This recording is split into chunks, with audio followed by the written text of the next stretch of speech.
ஆண்டவரும் இரட்சகருமாகிய இயேசு கிறிஸ்துவின் நாமத்திலே என்னுடைய அன்பின் வாழ்த்துக்களே இந்த காலை வேளையிலே நான் தெரிவித்துக் கொள்கிறேன்.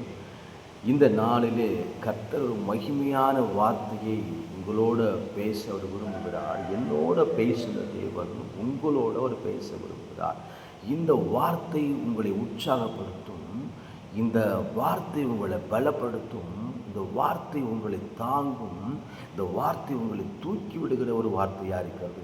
என் கண்பான கர்த்தருடைய பிள்ளைகளை, சங்கீதம் 145வது சங்கீதம் 14ஆம் வசனத்தில் வாசிக்கும் பொழுது, கர்த்தர் விழுகிற யாவரையும் தாங்கி மடங்கடிக்கப்பட்ட யாவரையும் அவர் தூக்கி விடுகிற தகப்பனாக இருக்கிறார். என் கண்பான கர்த்தருடைய பிள்ளைகளே, உங்கள் வாழ்க்கையில் அநேக நேரம் நீங்கள் ஒடுக்கப்பட்டிருக்கலாம். பலவிதமான சோதனைகளில், பலவிதமான வேதனைகளில் என்ன செய்வோம் என்று நீங்கள் தவித்திருக்கலாம், கலங்கிருக்கலாம். ஆனால் ஆண்டவர் சொல்றாரு, அவர் என்ன செய்வாரா? உங்களை தாங்குகிற தகப்பன். யாரை? யாவரையும். அவரை விசுவாசிக்கிற பிள்ளைகளை, அவரை நம்புகிற பிள்ளைகளை என்ன செய்வாரா? அவர் தாங்குகிற ஒரு தகப்பன். அது மாத்திரமல்ல, தூக்கி விடுகிற ஒரு தகப்பனாக இருக்கிறார். நம்முடைய தகப்பனுடைய குணம் என்ன தெரியுமா?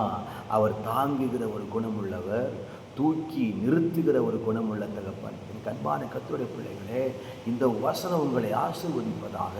இந்த வசனம் சொல்லுகிறது, அவர் உங்களை தூக்கி நிறுத்துவார், நிச்சயமாய் தூக்கி நிறுத்துவார். இங்கே கவலைப்படாதீங்க, இங்கே சோர்ந்து போகாதீங்க, எதை குறித்து யோசிக்காதீங்க. கர்த்தர் உன்னோடு இருக்கும் பொழுது அவருடைய கைவிட்டுருவாரா?